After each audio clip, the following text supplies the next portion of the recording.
Oke, perkenalkan nama saya Albert Iqbal Azizi. Saya dari Fakultas Ilmu Keolahragaan Universitas Negeri Malang, PKUA. Kali ini saya akan mempresentasikan tentang latihan kondisi fisik. Latihan kondisi fisik adalah segala daya dan upaya untuk meningkatkan secara menyeluruh kondisi fisik dengan proses yang sistematis dan berulang-ulang, dengan kian hari kian bertambah jumlah bebannya. Nah, selain berguna untuk meningkatkan kesegaran jasmani, latihan kondisi fisik merupakan program pokok dalam pembinaan atlet untuk berprestasi dalam suatu cabang olahraga. Atlet yang memiliki tingkat kesegaran jasmani yang baik akan terhindar dari kemungkinan cedera yang biasanya sering terjadi jika seseorang melakukan kerja fisik atau latihan fisik yang terlalu berat. Nah, selanjutnya aplikasi program latihan fisik. Program latihan fisik dilakukan untuk melatih kondisi fisik, antara lain yang pertama bisa dilakukan dengan latihan daya ledak atau explosive power, yang kedua latihan kekuatan atau strength training, yang ketiga latihan kecepatan atau speed training, yang keempat latihan daya tahan atau endurance training. Selanjutnya ciri-ciri latihan kondisi fisik. Yang pertama ada intensity, volume, duration, frekuensi, ritme. Yang pertama intensitas atau intensity merupakan ukuran kesungguhan dalam melakukan latihan yang betul pelaksanaannya, atau tingkat kesungguhan seorang atlet untuk mengeluarkan tenaga sebesar-besarnya dalam latihan tersebut. Yang kedua volume adalah jumlah beban yang dilakukan dalam satuan jarak, waktu, berat, dan jumlah beban pada latihan tersebut. Yang ketiga duration atau durasi, yaitu lamanya waktu latihan seluruhnya atau lamanya waktu latihan tersebut setelah dikurangi dengan waktu yang digunakan untuk melakukan istirahat. Selanjutnya frekuensi latihan. Beberapa kali suatu latihan dilakukan setiap minggunya, 2 kali, 3 kali, atau 6 kali, 4 kali. Cepat dan lambatnya suatu latihan dilakukan setiap set atau setiap elemen latihan juga merupakan frekuensi. Seringnya ulangan yang dilakukan setiap set atau elemen latihan disebut density atau densitas pengulangan. Selanjutnya ritme. Ritme merupakan irama dari latihan, misalnya berat dan ringannya satu latihan atau tinggi rendahnya beban. Selanjutnya masuk ke unsur-unsur latihan. Unsur latihan yang pertama yaitu power atau daya atau tenaga, adalah kemampuan mengeluarkan kekuatan atau tenaga semaksimal mungkin dalam waktu yang cepat dalam latihan. Selanjutnya strength atau kekuatan adalah kemampuan dalam menggunakan daya atau kekuatan yang eksplosif terhadap satu objek, contohnya mendorong, menekan, mengangkat, atau menarik. Selanjutnya speed atau kecepatan adalah kemampuan seseorang untuk melakukan gerakan yang sama dengan baik dalam waktu yang singkat. Selanjutnya endurance atau daya tahan adalah kemampuan tubuh dalam melakukan pekerjaan yang berat dan dilakukan secara berulang-ulang dalam waktu yang lama. Kemudian balance atau keseimbangan adalah kemampuan seseorang untuk mengontrol kerjanya alat tubuh yang bersifat neuromuskular. Selanjutnya agility atau kelincahan adalah kemampuan seseorang untuk merubah posisi dan arah gerakan tubuhnya dalam waktu yang cepat.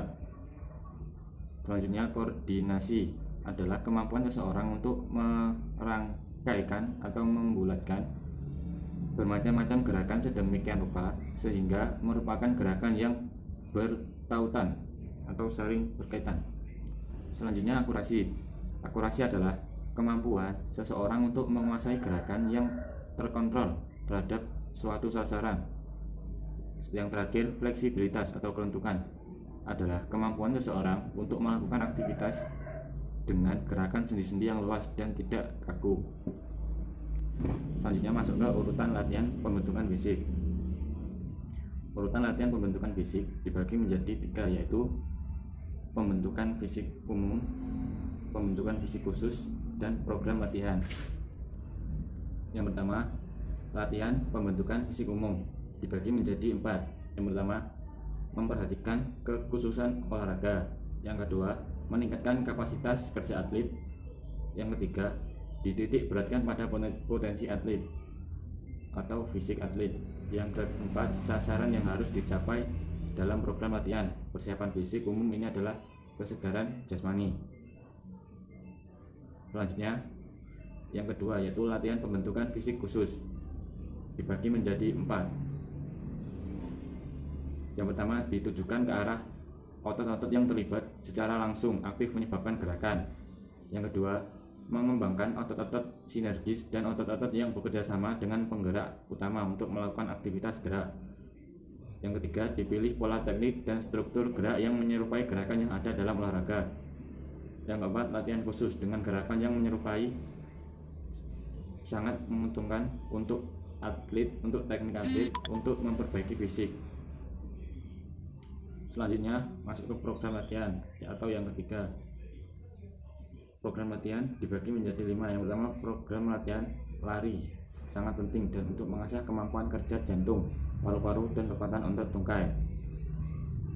Membiasakan pemain berlatih berlari selama 40-60 menit tanpa berhenti yang dilakukan 3-4 kali seminggu sangat baik untuk membina kemampuan daya tahan, aerobik, dan kebugaran umum pemain. Yang kedua, program latihan senam. Bentuk-bentuk latihan senam peregangan untuk seluruh badan tubuh dan persendian harus mendapat perhatian. Latihan peregangan hendaknya diselingi gerakan untuk memperkuat bagian tubuh, bagian atas dan bawah yang dilakukan secara bergantian. Yang ketiga, program latihan gabungan. Model atau sistem pelatihan ini adalah menggunakan berbagai alat bantu seperti bangku, gawang, ukuran kecil, tiang, tongkat, tali, bola, dan sebagainya. Tujuan latihan ini adalah membina dan meningkatkan kemampuan dan keterampilan gerak pemain sebagai upaya untuk pengkayaan gerak atau memvariasikan gerak. Selanjutnya, latihan pemanasan. Banyak pelatih yang kurang memberikan perhatian khusus perihal peranan dan fungsi latihan pemanasan yang benar dan betul. Latihan pemanasan yang dikemas dengan benar akan memberikan pengaruh positif dan proses kerja organ tubuh, mekanisme peredaran darah, dan pernafasan. Itu semua berpengaruh langsung untuk kerja berat selanjutnya. Di samping itu, sangat penting untuk menghindari terjadinya berbagai cedera otot, persendian, dan fungsi-fungsi tubuh lainnya. Yang terakhir, latihan pendinginan.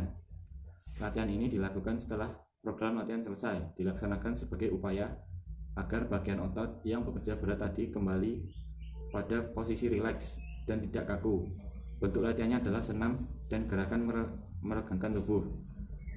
Kualitas latihan meregang khususnya untuk otot besar seperti paha belakang dan depan, pinggang, punggung, otot lengan, bahu, dada, dan berbagai persendian tubuh harus dicermati betul. Lakukan gerakan pendinginan ini dengan benar. Mungkin itu saja yang bisa saya sampaikan. Apabila ada kurang atau salah dalam penyampaiannya, saya minta maaf yang sebesar-besarnya. Wassalamualaikum.